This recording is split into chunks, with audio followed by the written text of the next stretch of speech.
Hello, hello অনি, তুমি কোথায়? বাইরে আছি। একটু হাসপাতালে আসতে পারবে? কিছুক্ষণ পর আমার অপারেশন। শেষবারের মতো তোমাকে দেখতে চাই। আমি ব্যস্ত আছি, এখন আসতে পারবো না। ঠিক আছে, সাবধানে থেকো, যদি বেঁচে থাকি তাহলে তো দেখা হবে। তুমি মারা যে হলে আমাকে মাফ করে দিও। স্ত্রী হিসেবে তো অনেক ভুল ত্রুটি করতেই পারি। কি বলবো, আসবে? বললো ব্যস্ত আছে। সাব্বির, তুমি আমার বাবার দিকে খেয়াল রেখো। আমি যদি আর না ফিরি, এছাড়া আমার বাবাকে দেখার মতো কেউ থাকবে না। কথা দাও সাব্বির। আমি তোমাকে কথা দিচ্ছি, আমি তোমার বাবার পাশে সারাটা জীবন থাকবো। তুমি একদম চিন্তা করো, তোর কিচ্ছু হবে না। কিচ্ছু হবে না, কাঁদিস না বাবা। जब तक हूँ बहुत प्यार करते हैं तुमको सनम।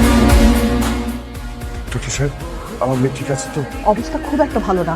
আমরা তো সর্বোচ্চ দিয়ে চেষ্টা করছি। কে কল করেছে? সাব্বির কল করেছি। কথা বলো, দেখো কি বলতেছে। অনেক, তুমি কোথায়? তোমার জরুরি কাজ কি এখনো শেষ হয়নি? কাজ শেষ। হসপিটাল আসতে পারবে? বৃষ্টির অবস্থা তো খুব একটা ভালো না। আমি আসবো না। আমি কথা বলি। হ্যালো সাবির ভাই। বৃষ্টির অবস্থা খুব একটা ভালো না, তুমি একটু অনেক কিনে হসপিটাল আসো না।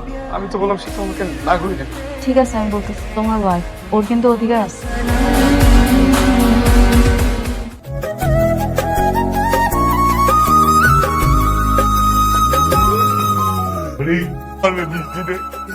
কিসের অপারেশন? বাবা ডাক শুনতে চাইছিলেন, সেই অপারেশন। আমাকে বাবা ডাক শোনানোর জন্য এত বড় একটা রিস্ক নিয়ে আমি একদম বৃষ্টির কাছে যাওয়ার চেষ্টা করবো না। তোমার জন্য মারা গেছে, তোমার জন্য, আর কেউ না। তুমি গায়ে বৃষ্টি জেদ করছিল, রাগ করে বলেছিল তুমি আমাকে ডিভোর্স দিয়ে দাও। তুমি আমাকে ক্ষমা করে দাও, আমি দায়ী, আমি তোমাকে মেরে ফেলেছি, আমাকে ক্ষমা করে দাও বৃষ্টি।